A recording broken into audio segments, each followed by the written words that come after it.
Welcome to Car Swag. All right, let's cut the small talk. You want to talk about muscle? You want to talk about raw, unadulterated, I'm here to kick ass and chew bubblegum energy? Then we're talking about the 1970 Chevelle SS 454. This isn't just a car. This is a declaration of war on sensible driving.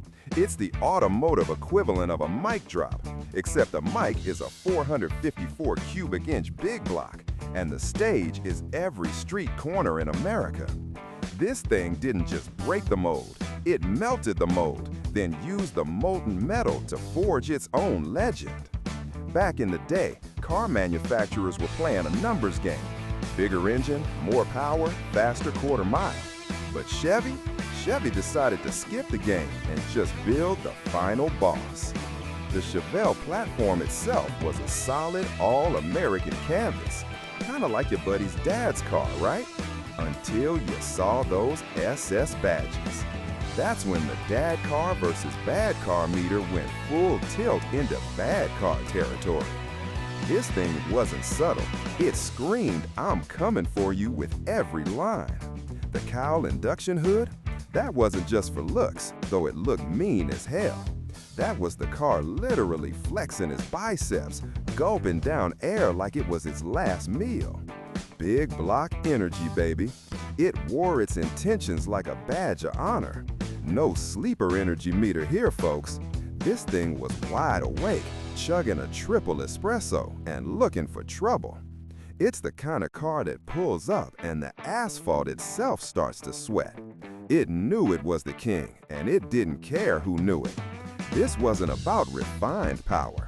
This was about brute force applied directly to the rear tires, preferably with a smoke show for dramatic effect. It was the automotive equivalent of a heavyweight boxer in a tailored suit. You knew what it was capable of, even when it was just idling. That rumble, that was the sound of America's id, set to a low, throaty growl. It wasn't just a car, it was a statement. A very loud, very fast statement. Now, let's talk about what made this beast legendary. We're not throwing numbers around here, because numbers don't tell the whole story. What you need to know is that under that angry hood sat a piece of American engineering that meant business. This wasn't some delicate, finely tuned instrument. This was a sledgehammer. A big, beautiful, terrifying sledgehammer. You mashed the pedal and the world got blurry. The tires, they became vapor. It was less about driving and more about aiming a ballistic missile down the street. The sound alone was an experience. It wasn't just an engine note, it was a symphony of internal combustion, a roar that echoed off every building and probably rattled fillings in nearby dental offices. This car didn't just accelerate, it launched. You felt it in your gut, your chest, your soul. It was a kick in the pants, a punch to the face, and a hug from a bear all at once. And that's what people fell in love with, the raw, unfiltered thrill. It was the kind of car that challenged you to tame it, knowing full well you probably couldn't. It wasn't for the faint of heart or the light of wallet, especially at the gas pump. This thing had a thirst that would make a desert camel blush. But who cared? You weren't buying a Chevelle SS 454 for fuel economy. You were buying it for the grin, the pure, unadulterated, I just scared myself a little bit grin.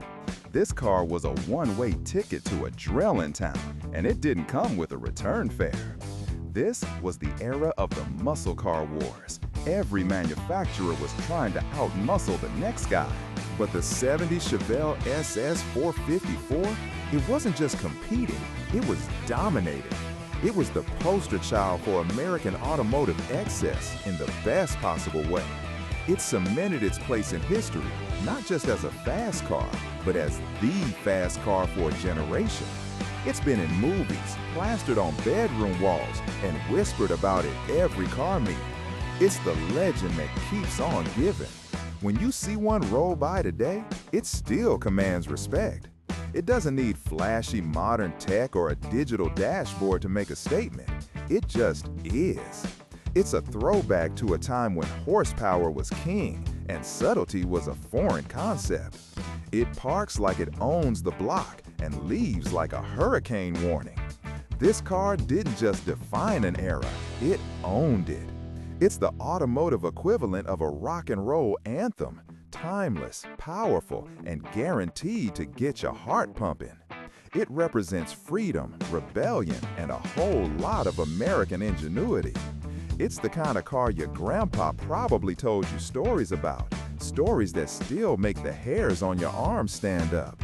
And yeah, those stories were probably true. This car made legends out of ordinary streets. It was a rolling, rumbling monument to horsepower. So, would you daily it? I mean, if your daily commute involves outrunning a sheriff and burning rubber at every stoplight, then absolutely. Otherwise, maybe keep it for those special occasions when you need to remind the world who's boss. It's a track day hero, a Sunday cruiser, a showstopper, and a street brawler all rolled into one glorious package. It's the car that makes you wonder, did they really let people buy these things back then?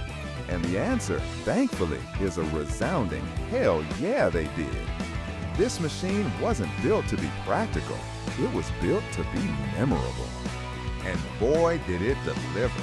The 1970 Chevelle SS454 isn't just a classic, it's an icon.